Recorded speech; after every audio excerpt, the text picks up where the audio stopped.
La nuit était bruyante, les rires et le tintement des verres. Bella sortit de l'ascenseur du luxueux hôtel en titubant, ricanant toute seule. Elle était venue simplement pour fêter l'anniversaire de son amie. Mais après trop de cocktails, elle était perdue, ses talons claquant sur le sol en marbre tandis qu'elle cherchait sa suite. La vue floue, elle s'appuya contre une porte, tourna la poignée, elle s'ouvrit et entra en titubant, marmonnant quelque chose à propos d'une carte magnétique oubliée. À l'intérieur, la vapeur emplissait l'immense salle de bain. Bella s'avança. À tâtons, ôta ses talons et rit. Mais en ouvrant la porte, son rire ivre lui resta coincé dans la gorge. Sous l'averse, l'eau ruisselant sur son corps sculpté, se tenait un homme grand et beau qui se retourna, sous le choc. Leurs regards se croisèrent. « Qui es-tu » demanda-t-il, figé. Bella hurla, trébucha en arrière et se cogna la tête contre le mur carrelé. Ethan, le PDG d'une grande entreprise technologique, sortit précipitamment de la douche, attrapa une serviette et jura dans sa barbe. Il revenait tout juste d'une réunion stressante du conseil d'administration et s'était enregistré à l'hôtel pour se détendre. À présent, une fille ivre gisait inconsciente dans sa salle de bain. Il s'agenouilla près d'elle, vérifiant sa respiration. Malgré le chaos, quelque chose d'étrange vacillait dans sa poitrine. Ses traits délicats, ses cheveux en bataille, sa respiration douce, il y avait quelque chose en elle. Il ne savait pas qui elle était, mais il ne pouvait détourner le regard. Bella se réveilla en sursaut, confuse et gênée, se retrouvant dans un lit d'hôtel moelleux, enveloppé de draps moelleux. Sa tête lancinait, en se retournant, elle remarqua le même homme de la salle de bain, assis au bord du canapé, habillé maintenant, mais toujours les cheveux mouillés et le regard perçant. « Tu t'es cogné la tête. Ça va » demanda-t-il doucement, sa voix grave lui faisant froid dans le dos. Elle sursauta, mortifiée. « Je ne voulais pas. Je cherchais ma chambre. Je pensais que c'était... Je suis vraiment désolé. » Ses joues s'empourprèrent tandis que les souvenirs lui revenaient. Ethan lui offrit une bouteille d'eau et lui adressa un petit sourire. « Tu m'as vraiment surpris.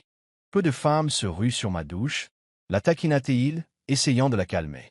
Bella était horrifiée et voulait juste partir, mais il l'en empêcha. « Laisse-moi au moins t'accompagner jusqu'à ta chambre. Tu n'es pas stable. » Tandis qu'il traversait le couloir, l'embarras de Bella se transforma en curiosité. Qui était cet homme à la mâchoire forte et au comportement calme? Il avait l'air puissant. Sa montre à elle seule valait plus qu'une voiture. Ethan, de son côté, se sentait attiré par son charme maladroit, sa façon nerveuse de s'excuser, son innocence. C'était inattendu, mais quelque chose avait changé en lui. Quelque chose de réel. Le lendemain matin, Bella n'arrivait pas à se sortir cet inconnu de la tête. Elle ignorait totalement qu'il était l'un des PDG les plus prospères du pays. Elle supposait qu'il n'était qu'un invité fortuné parmi tant d'autres, et honnêtement, elle ne voulait plus le revoir. Trop embarrassant. Mais le destin en avait décidé autrement. Cet après-midi-là, elle était en retard à son service au café de l'hôtel où elle travaillait comme serveuse et faillit faire tomber son plateau à son arrivée. Ethan la reconnut immédiatement et sourit. Elle évita tout contact visuel, mais il s'approcha d'elle. « Je ne savais pas que tu travaillais ici. » dit-il, sincèrement ravi. Bella fouillait dans son carnet, choquée. « Je ne savais pas que tu serais là. » Elle essayait de faire semblant, mais ses mains tremblaient. Les autres employés le fixèrent du regard. Un homme comme lui ne se contentait pas de discuter avec les serveuses. Au lieu d'être gêné pour elle, Ethan lui laissa un gros pourboire et un mot griffonné sur la serviette. « Dîner ? J'aimerais bien en savoir plus sur la façon dont tu débarques dans les douches. » Bella rougit furieusement, rangea la serviette dans sa poche et se surprit à sourire. Contre toute logique, elle voulait dire oui. Bella se dit de ne pas y aller. Il était riche, sûr de lui et hors de sa portée. Mais quelque chose dans son humour et sa gentillesse persistait. Elle finit par lui envoyer un timide oui par SMS. Arrivée au restaurant ce soir-là, elle fut stupéfaite. Ethan avait réservé un toit pour eux seuls, et la lueur des bougies se détachait sur l'horizon comme dans un film. Il se leva tandis qu'elle s'approchait, tirant son siège pour elle comme un gentleman. « Tu es bien propre » dit-il, les yeux pétillants. Bella rit nerveusement. « Ne parlons pas de l'incident de la douche ce soir, s'il vous plaît. » Ils ont parlé pendant des heures de ses rêves, de son travail à lui, même s'il est resté vague, et de la vie. Bella oubliait qu'elle était assise en face de quelqu'un de puissant. Tandis que le dessert était servi, Ethan devint plus sérieux. Je ne sais pas encore ce que c'est, Bella, mais je n'arrête pas de penser à toi depuis hier. Bella cligna des yeux, surprise. Sa poitrine se réchauffa, ses doutes s'estompèrent légèrement et, pour la première fois depuis longtemps, elle se sentit écoutée. La soirée se termina par une douce étreinte, mais elle dura bien plus longtemps que prévu. Le lendemain, au travail, les collègues de Bella bourdonnaient de ragots. Cet homme d'hier, c'est le PDG de Technova, chuchota quelqu'un. Bella s'effigea. PDG, elle se précipita vers la salle des professeurs et chercha son nom. Son cœur battait fort. Il était là, Ethan Blake. Elle faillit laisser tomber son téléphone. Pas étonnant qu'il ait réservé un toit entier. Alors qu'elle essayait de se calmer, Ethan entra à nouveau dans le café. Elle se précipita, inquiète. « Tu es le PDG? Pourquoi ne me l'as-tu pas dit ?» Ethan haussa les épaules. « Je ne voulais pas que tu agis différemment. Tu es réelle, Bella. J'aime ça. » Elle le fixa du regard, essayant de comprendre pourquoi un milliardaire voulait parler à quelqu'un comme elle. Ce jour-là, elle le voyait différemment, non seulement comme le bel inconnu de la douche, mais comme quelqu'un de gentil, de calme et d'authentique malgré sa richesse. Et Ethan? Son refus de courir après son argent le séduisait encore plus. Quelque chose chez Bella le faisait se sentir à nouveau humain. Bella essayait de prendre ses distances, mais c'était impossible. Ethan n'arrêtait pas de venir, lui apportant son déjeuner pendant les pauses, lui envoyant des messages amusants, et même l'aidant à porter ses plateaux quand le café était bondé. Au début, elle pensait qu'il était juste et gentil. Mais lorsqu'il s'est penché vers elle et lui a murmuré « Je crois que tu me plais plus que je ne devrais », son cœur a fait un bond. Pourtant, elle se rappelait le fossé qui les séparait. Son petit appartement, son emploi du temps chargé et son sourire radieux. Mais Ethan s'en fichait.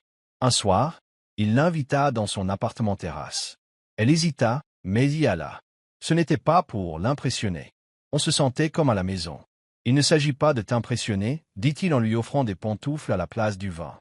Ils regardèrent des films, rirent jusqu'à minuit, et quand Bella s'endormit sur le canapé, Ethan la recouvrit délicatement d'une couverture. Il ne l'a pas touchée. Il n'a rien tenté. Et quand elle s'est réveillée avec un petit déjeuner déjà préparé, elle a su qu'il était différent. Et cela l'effraya encore plus. Ethan commença à tomber, brutalement. Lui, qui avait fréquenté des mannequins et des femmes d'affaires, n'arrivait pas à croire que c'était la serveuse maladroite qui avait fait irruption dans sa douche qui vivait désormais gratuitement dans son esprit. Son assistant, Dylan, remarqua le changement. « Tu souris à nouveau à ton téléphone, le taquina-t-il. « Tais toi, marmonna Ethan en tapette. On peut se voir ce soir? Je cuisine. » Bella, elle, ne savait pas quoi faire de toute cette attention. Ses amis étaient incrédules. « Un PDG? Tu es sûr qu'il ne se moque pas de toi ?» Ils ont demandé. Elle ne savait pas comment l'expliquer. Il l'a écouté. Il se souvenait de petits détails. Et il n'avait jamais agi comme s'il la dépassait. Pourtant, le doute la rongeait. Ce soir-là, elle arriva chez lui et trouva la table dressée, la musique basse et éteint en tablier. « Je t'avais bien dit que je cuisinerais, » sourit-il. Ils parlèrent, dansèrent, et lorsqu'il se pencha pour l'embrasser, Bella ne s'écarta pas. Le baiser fut lent, sincère, et les laissa tous deux sans voix. Mais au fond d'elle-même, elle s'inquiétait. Et si elle ne suffisait pas à son monde? Leur lien grandissant ne passa pas inaperçu. Les médias captèrent une photo floue d'Ethan tenant la main de Bella devant le café. Les gros titres s'emballèrent, le PDG surpris en compagnie d'une mystérieuse fille. Bella paniquait. Son téléphone sonna, des inconnus fouillant dans sa vie privée, et son manager l'appela pour la prévenir de l'attention qu'elle lui portait. Ethan est arrivé au café juste après. « Ça va ?» demanda-t-il, l'inquiétude lisant sur son visage. Bella tremblait. « Je n'ai rien demandé, Ethan. Je suis juste serveuse. On m'insulte. » Ethan l'entoura de ses bras, devant tout le monde. « Je ne les laisserai pas te toucher. Promis. » Il l'a emmenée par la porte arrière jusqu'à sa voiture. Ce soir-là, il lui a tenu la main tandis qu'elle pleurait de frustration. « Nous y ferons face ensemble, » a-t-il dit doucement. Bella le regarda, les larmes aux yeux. « Pourquoi moi, Ethan? Pourquoi fais-tu tout ça ?» Il lui prit le visage entre ses mains et murmura. « Parce que quand tu as fait irruption dans ma vie, tu m'as réveillé, et je ne te laisserai jamais partir. » Pour la protéger des médias, Ethan lui suggéra de prendre quelques jours de congé. Reste avec moi. Je te protégerai. Bella hésita, mais finit par céder. Sa maison devint leur bulle. Ils cuisinaient ensemble, jouaient à des jeux de société, se disputaient même pour des bêtises, comme qui aurait le plus de place pour les couvertures. Cela semblait étrangement parfait. Mais la réalité n'était pas loin. Un soir, l'ex-fiancée d'Ethan débarqua sans prévenir. Glamour, froide et féroce, elle entra dans le Penthouse comme si elle en était encore propriétaire. « J'ai entendu parler de votre petite serveuse, ricana-t-elle. Bella s'effigia. Ethan est intervenu rapidement. « Tu dois partir. Ce n'est plus chez toi. » La femme regarda Bella avec mépris. « Il va s'ennuyer, ma puce. » C'est toujours le cas. La confiance de Bella s'est ébranlée, mais Ethan ne l'a pas laissé s'effondrer. Une fois parti, il a regardé Bella dans les yeux. Ne laisse jamais des gens comme ça définir ta valeur. Pourtant, son cœur se serrait. Et si elle avait raison, Bella commença à s'éloigner. Elle partait tôt, répondait tard aux SMS et évitait les appels d'Ethan. Il le sentait, mais ne voulait pas lui mettre la pression. Au lieu de cela, il laissa une lettre sur le pas de sa porte. « Tu es entré dans ma vie par accident, mais j'ai choisi de te garder ici volontairement. Je me fiche de ton passé, de ton travail ou de ce que les gens disent. Je me soucie de toi. » Bella l'a lu une douzaine de fois avant de fondre en larmes. Elle réalisa qu'elle avait laissé sa peur du jugement lui voler quelque chose de beau. Ce soir-là, elle se précipita chez lui et frappa à la porte, essoufflée. Lorsqu'il ouvrit la porte, elle le serra dans ses bras. « Je suis désolée. J'avais peur. » murmura-t-elle. Ethan la serra plus fort. « Ne sois pas ainsi. Ne cours plus. » Cette nuit-là, ils n'ont pas beaucoup parlé. Ils restèrent simplement blottis l'un contre l'autre, leurs cœurs battant à l'unisson. À l'extérieur, le bruit résonnait encore, mais à l'intérieur, ils avaient trouvé un endroit tranquille, rien que pour eux deux. Le monde d'Ethan n'était pas habitué à Bella, et Bella n'était pas habituée à son monde. Lorsqu'il l'invita à un dîner privé avec des associés, elle paniquait. « Je n'ai rien à faire là-bas, » protesta-t-elle. « Tu es à moi » rétorqua-t-il. Les mains tremblantes, elle accepta et entra à ses côtés, vêtue d'une robe simple et nerveuse. Le silence se fit à leur entrée. Les femmes la regardaient, les hommes murmuraient. Bella serra plus fort la main d'Ethan, mais il la serrait d'un geste protecteur, ne la lâchant jamais, la présentant comme la femme dont je suis amoureux. Son cœur battait la chamade malgré les regards braqués sur elle. Plus tard dans la soirée, Ethan la trouva assise seule sur le balcon. « C'était beaucoup, admit-elle. Il acquiesca. Mais tu as été formidable. Je me fiche de ce qu'il pense. Ce qui m'importe, c'est ce que tu ressens. » Bella le regarda, la lumière de la lune douce sur ses traits. « Et puis, j'ai l'impression de tomber amoureuse moi aussi. » Bella tombait vite, mais la chute était douce, pas effrayante. Elle n'avait jamais été traitée avec autant de douceur. Ethan la surprenait avec de petits gestes, des post-it, des appels tardifs et un petit déjeuner au lit. Il ne cherchait plus à l'impressionner. Il voulait juste la voir sourire. Un jour, Bella reçut un message anonyme. « Il n'est pas celui que vous croyez. Posez-lui des questions sur Mia. » Ses mains tremblaient. Qui était Mia? Ce soir-là, elle ne put cacher son inquiétude. « Qui est Mia ?» demanda-t-elle à voix basse. Le visage d'Ethan se durcit. Il ferma son ordinateur portable et la regarda. « Mia était ma petite sœur. Elle est décédée il y a 1 an, dit-il doucement. Le cœur de Bella se serra. « Pourquoi ne me l'as-tu pas dit ?» Il détourna le regard. « Je ne voulais pas que tu voies encore les parties brisées de mon ex. » Bella toucha sa main. « Mais c'est lui que je veux connaître, le vrai toi. » Vous tous. Ethan était assis à côté de Bella, se confiant enfin sur le passé qu'il avait tenté d'enterrer. Mia était la seule personne à voir le vrai lui sous les costumes impeccables de Business Empire. Sa mort soudaine l'avait brisé, il n'avait laissé personne entrer depuis, jusqu'à Bella. Les larmes lui montèrent aux yeux tandis qu'il partageait des histoires de rire, de culpabilité et de chagrin. Pour la première fois, elle vit les failles dans son armure. Plus tard dans la soirée, Bella se rendit au salon et prit discrètement une photo de Mia sur l'étagère. Elle la serra doucement. « Merci, » murmura-t-elle, « de m'avoir donné quelqu'un qui sait encore aimer, même après t'avoir perdu. » Ethan se tenait silencieusement sur le seuil, les yeux humides. Il s'approcha d'elle par derrière, passa ses bras autour de sa taille et murmura. « Tu n'as pas à me guérir, Bella. Reste. » Elle se tourna dans ses bras, leva les yeux vers lui et répondit doucement. « Je ne vais nulle part. » Et elle pensait chaque mot, même si le monde extérieur devenait bruyant. Les semaines qui suivirent furent les plus heureuses de la vie de Bella. Ethan avait clairement fait comprendre à tous ses proches qu'elle n'était pas une simple aventure, mais son cœur. Il l'avait même présentée à sa mère, une femme au regard perçant, pleine de grâce et de prudence. « Alors, c'est de toi qu'il ne cesse de parler, » dit-elle froidement, examinant Bella de la tête aux pieds. Bella resta sur ses positions, nerveuse mais respectueuse. « Oui, madame. Et je tiens à lui plus que je ne peux l'exprimer. » Sa mère haussa un sourcil, puis sourit faiblement. « Bien. Il a besoin de quelqu'un qui n'ait pas peur de lui dire quand il se comporte mal. » Bella sourit également, l'attention retombant peu à peu. Mais derrière ce calme, une tempête se préparait. Les membres du conseil d'administration d'Ethan s'impatientaient. Les rumeurs sur sa relation affectaient l'image de l'entreprise. Un investisseur s'est retiré. Dylan l'a prévenu. Ils veulent que tu choisisses l'entreprise ou elle. Ethan le fixa, l'Amaquarserie. Alors, qu'il me regarde bâtir un autre empire avec elle à mes côtés. Bella n'imaginait pas à quel point le monde d'Ethan pouvait être profond jusqu'à ce qu'elle entende deux cadres chuchoter devant son bureau. Elle ruine son image. Il nous faut quelqu'un comme Vanessa. Le nom résonna dans les oreilles de Bella. Vanessa, l'ex-fiancée autrefois préparée à être aux côtés d'Ethan, entra dans le bureau d'Ethan, le regard rempli d'incertitude. « Ils me rendent responsable de tout, » dit-elle doucement. Il se leva, s'approcha d'elle et lui prit les mains. « Laisse-les faire. Je n'ai jamais été aussi heureux. Et je ne te laisserai pas partir pour mettre les autres à l'aise. » Mais les insécurités de Bella étaient plus fortes que ses assurances. Ce soir-là, elle était assise sur son lit, à parcourir les réseaux sociaux.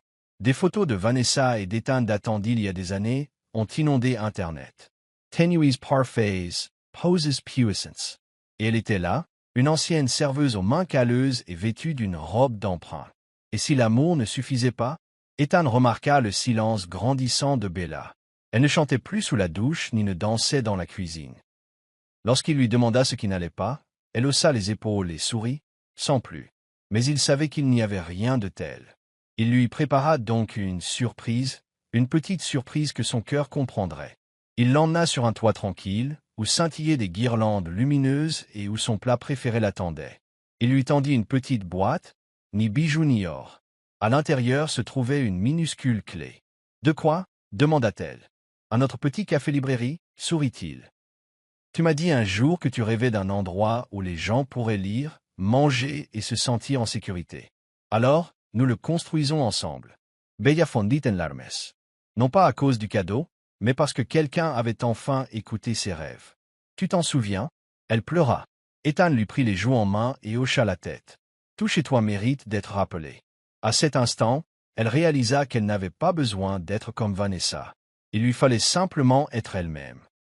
Le projet de café-librairie a commencé et Bella s'y est investie à fond. De la conception des coins cosy au choix du menu, elle s'est enfin sentie reconnue. Les ouvriers finirent par l'adorer, et Ethan prenait toujours le temps de lui rendre visite, ne serait-ce que pour apporter un café ou lui voler un baiser pendant qu'elle ne regardait pas. Mais le bonheur avait tendance à attirer la jalousie. Vanessa revint, cette fois non pas pour Ethan, mais pour se venger. Elle a envoyé des photos d'un détective privé, du passé de Bella, de ses difficultés financières, et même de la nuit où elle a dormi devant son lieu de travail pendant une tempête. Les photos sont devenues virales avec la légende. « C'est par qui votre PDG m'a remplacé. » Ethan a essayé de faire retirer les images, mais le mal était fait. Bella a pleuré dans les toilettes, honteuse et humiliée. Ethan la trouva là, tenant le téléphone d'une main tremblante. « Il se moque de moi, » murmura-t-elle.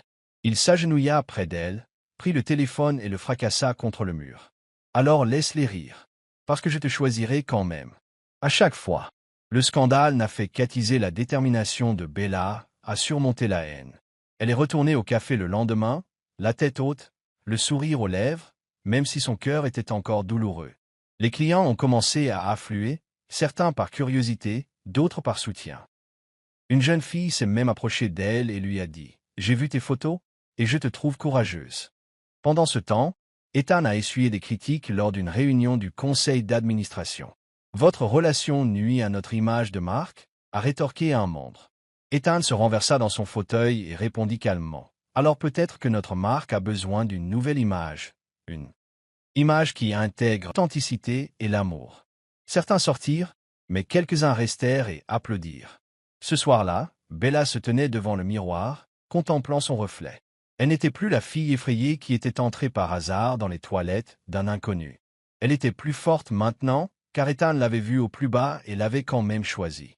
Elle essuya une larme sur sa joue et murmura « Tu es suffisante ». Les choses prirent une tournure plus positive lorsque le café fut enfin inauguré. Ce fut un succès. La chaleur et la sincérité de Bella en devinrent l'âme. Ethan s'asseyait souvent tranquillement dans un coin, faisant semblant de lire, tout en la regardant accueillir chaque client avec gentillesse. Elle ne se contentait pas de survivre, elle s'épanouissait. Mais Vanessa n'en avait pas fini. Un après-midi, elle fit irruption dans le café, les caméras la suivant. « Voilà donc le petit paradis que tu as volé, » ricana-t-elle, assez fort pour que tout le monde l'entende. Bella resta calme. « Je n'ai rien volé. Il a choisi d'aimer quelqu'un de vrai. » Le moment était tendu, mais Bella n'a pas bronché. La foule s'est mise à applaudir, certains criant même à Vanessa de partir. Elle est partie furieuse. Ethan est arrivé quelques minutes plus tard, furieux qu'elle ait osé se montrer. « J'ai réussi », dit doucement Bella en le prenant dans ses bras. « Je n'ai pas besoin que tu combattes mes combats. J'ai juste besoin que tu sois à mes côtés. » Et il le fit, plus fièrement que jamais. L'amour entre Ethan et Bella s'intensifiait à chaque lever de soleil. Ils passaient leur week-end à peindre les murs de leur café, à se disputer à propos de playlists musicales et à s'embrasser derrière des étagères de romans d'amour. Il avait même commencé à la laisser gérer des tâches mineures dans son entreprise, non pas par faveur, mais par confiance en son instinct. Mais alors que tout semblait parfait, Bella s'évanouit au milieu du café. Ethan l'emmena chez le médecin, le cœur serré. Après quelques examens, le médecin la sourit. Elle n'est pas malade. Elle est enceinte. Ethan se figea, puis regarda Bella, tout aussi stupéfaite. Un bébé? C'était irréel. Ils restèrent ensuite assis dans la voiture, silencieux pendant quelques minutes. Puis Bella murmura, « Tu as peur ». Ethan lui prit la main et embrassa ses jointures. Terrifié, mais aussi plus heureux que jamais. Elle s'appuya sur son épaule. À cet instant, leur amour se renforça, non seulement comme partenaires, mais aussi comme futurs parents. La grossesse apporta un nouveau chaos dans leur vie, nausées matinales, sautes d'humeur et une montagne de livres sur les bébés. Ethan devint surprotecteur, rendant Bella folle à force d'appeler toutes les heures. « Je suis juste allé faire pipi, Ethan. Pas escalader une montagne », gémissait-elle, et il riait. Un après-midi, alors qu'ils faisaient les courses pour bébé, une voix familière ricana derrière eux. « Vanessa, encore une fois. Wow. De petite fille à maman d'enfant. Comme tu as progressé vite. » Bella se retourna lentement, souriante gentiment. « Et pourtant, tu as encore le temps de me suivre comme une ombre. » Basigriega, Vanessa. Le calme de Bella me faisait plus mal que n'importe quelle insulte. Vanessa s'éloigna, humiliée pour la première fois. Ethan embrassa Bella sur la tempe et murmura « C'est ma fille. » Bella sourit. « Je ne suis plus une fille, Ethan. Je suis mère maintenant. Et personne ne nous rabaisse. » À mesure que le ventre de Bella grandissait, le lien entre elle et Ethan se renforçait. Chaque soir, il lisait des histoires au bébé, pressant ses lèvres contre son ventre et murmurant des promesses d'amour, de protection et des histoires pour s'endormir. Bella riait en voyant l'homme qui avait autrefois bâti des empires s'occuper maintenant des couvertures de bébés. Mais le passé frappa sous une forme différente. Un soir, Bella reçut une lettre dans laquelle son père, l'homme qui l'avait abandonné des années auparavant, souhaitait la rencontrer. Ethan était sceptique. « Il est parti quand tu avais besoin de lui. Pourquoi maintenant ?» Mais Bella ressentait une étrange douleur au cœur. Elle voulait des réponses. Elle l'a rencontré dans un parc tranquille. L'homme avait l'air vieux, plein de remords, brisé. « Je t'ai vu aux infos et je suis fier de toi. Je suis désolé de ne pas avoir été là. » Bella écouta, silencieuse. Elle ne le serra pas dans ses bras, ne pleura pas. Elle s'est simplement levée et a dit « Je ne suis plus la petite fille que tu as laissée derrière toi. J'ai fait la paix avec ton absence. » Et elle est partie, forte, sûre d'elle, entière. Au fil des semaines, Bella et Ethan se préparaient à l'arrivée du bébé avec une nervosité exacerbée. Leur maison se transformait, murs peints de couleurs douces, ours en peluche empilés dans les coins, berceuse en fond sonore. Ethan essaya même de monter le berceau lui-même et finit coincé dedans, faisant tellement rire Bella qu'elle faillit accoucher. Le café continua de prospérer, devenant un lieu apprécié pour sa chaleur, ses liens et son réconfort. Bella se dandinait dans les allées, accueillant toujours les clients avec son sourire radieux. Mais un soir pluvieux, alors qu'il fermait, elle ressentit une douleur aiguë au ventre. Elle perdit les os. La panique s'installa. Ethan arriva comme l'éclair, la portant sous la pluie battante. À l'hôpital, il lui tenait la main, murmurant des mots doux à travers ses cris. Quelques heures plus tard, leur fille naissait, minuscule, parfaite, et pleurait juste assez pour dissiper toutes ses peurs. Lorsque Bella serra son bébé contre elle, elle regarda Ethan et murmura « Nous avons créé quelque chose de magnifique. Être parent n'a pas été facile, mais c'était magique. » Bella et Ethan veillaient à tour de rôle la nuit pour bercer leur fille et la rendormir. Ils l'appelaient Hope, car c'est ce qu'elle avait apporté à leur vie. Chaque roucoulement, chaque sourire leur remplissait le cœur. Ethan, malgré ses responsabilités professionnelles, commença à travailler plus souvent à domicile. Il adorait regarder Bella fredonner des berceuses en nourrissant Hope, le regard doux de tendresse. « Tu es tout ce dont je n'aurais jamais cru avoir besoin », lui dit-il un soir tranquille. Bella sourit, posant sa tête sur sa poitrine. Nous grandissons chaque jour dans l'amour. Mais hors de leur bulle, les ragots continuaient de semer le trouble. Vanessa réapparut, cette fois dans un talk show. Elle raconta comment Bella avait piégé Ethan en le laissant enceinte. Ethan refusa de répondre, mais Bella en eut assez. Elle publia un message sincère en ligne, simple, honnête, cru. L'amour n'est pas un piège. C'est un choix que nous faisons chaque jour. Il m'a choisi, et je l'ai choisi en retour. La publication est devenue virale et pour une fois, le monde entier les a applaudis. Les mois passèrent, et Hope devint le cœur de leur maison et l'âme du café. Les clients jetaient un œil à la chambre d'enfant installée dans un coin de la boutique, roucoulant au rire du bébé tout en sirotant leur café. Bella, désormais plus forte et plus confiante, commença à encadrer des jeunes femmes qui avaient traversé des épreuves comme elle. Ethan la regardait avec admiration. La jeune fille qui avait jadis trébuché sous sa douche, ivre, était désormais la femme qui régnait sur son cœur, sa maison et son monde. Il commença à préparer quelque chose de spécial. Tard un soir, alors que Bella lisait Hope pour s'endormir, Ethan entra dans la chambre d'enfant, une petite boîte à la main. Il s'agenouilla près d'elle, la voix douce. « Tu as fait irruption dans ma vie au moment où je m'y attendais le moins. Tu m'as vu telle que j'étais vraiment. Tu m'as donné un foyer, une famille et une raison de sourire. Bella, veux-tu m'épouser ?» Sa main se porta à sa bouche, les larmes aux yeux. Elle murmura « Oui », et Hope frappa de ses petites mains juste au bon moment. Le mariage fut privé, simple et empli d'émotions sincères. Juste des amis proches, un coucher de soleil et un petit garçon remontant l'allée avec les alliances. Bella ne portait pas de robe extravagante, juste une robe blanche fluide et un cœur plein d'amour. Ethan ne pouvait la quitter des yeux tandis qu'elle s'avançait vers lui, rayonnante. Ils échangèrent des vœux emplis de rires, de larmes et de plaisanteries sur les toilettes et les téléphones cassés. Lorsque l'officiant les a déclarés mari et femme, Ethan l'a embrassé comme si c'était la première fois. La petite foule a applaudi, et Hope rit depuis son siège en applaudissant. Après le mariage, ils ont dansé pieds nus sous les étoiles, mangeant du gâteau et sirotant du jus de fruits pendant que Bella allaitait encore. « C'est tout ?» murmura Bella. Ethan hocha la tête. Et tout a commencé par une erreur d'ivresse. Ils riaient tous les deux, se serrant l'un contre l'autre tandis que la nuit s'enroulait autour d'eux comme une promesse. La vie conjugale ajoutait une nouvelle dimension de joie et de chaos. L'espoir commençait à tout détruire. Bella et Ethan la poursuivaient dans toute la maison, épuisés mais rieurs. Chaque pièce gardait un souvenir, chaque matin commençait par un sourire. Ils n'étaient pas parfaits, mais ils étaient parfaits l'un pour l'autre. Un jour, Bella découvrit un vieux journal qu'elle avait écrit à l'époque où elle travaillait encore tard le soir, rêvant d'une vie meilleure.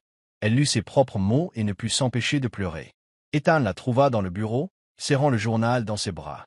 « J'ai écrit ça quand je me sentais invisible », murmura-t-elle. « Maintenant, je me sens vue. » Ethan prit le journal, le posa sur l'étagère à côté de leur album de mariage et dit On gardera ça ici pour nous rappeler tout le chemin parcouru. Bella le serra dans ses bras, réalisant qu'aucun rêve n'était trop difficile à réaliser si le cœur était suffisamment courageux. Le café comptait désormais une deuxième succursale et Bella prit l'initiative de sa conception. Elle embaucha du personnel issu de milieux modestes, le formant avec patience et fierté. L'endroit était rempli de rires, de convivialité et d'histoires de seconde chance. Son histoire avait inspiré d'autres personnes, et elle ne la prenait pas à la légère. Un après-midi, Ethan lui fit la surprise d'un portrait qu'il avait commandé, Bella tenant bébé Aube dans ses bras, la lumière rayonnant à travers la fenêtre du café. Cela lui fit monter les larmes aux yeux. « Tu as fait de ma vie un tableau, » dit-elle. Il répondit par un baiser. « Non, tu lui as donné de la couleur. » Malgré la dernière tentative de Vanessa pour créer le drame par une interview révélatrice, le public s'était désintéressé de son amertume.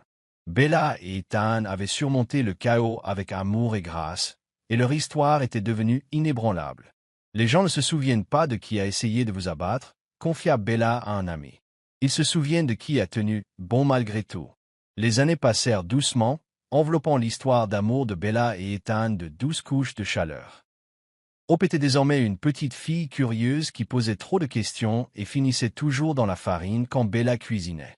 Ethan la chouchoutait sans cesse, lui apprenant à faire du vélo et lui lisant des histoires avec des voix rigolotes avant de s'endormir. Pour leur anniversaire, Bella et Ethan retournèrent à l'hôtel où tout avait commencé. Elle entra dans la suite et haleta. Tout était comme ce soir-là, sauf que cette fois, elle était sobre, souriante et profondément amoureuse. Un sentiment de déjà-vu, dit-elle en riant. Ethan sourit.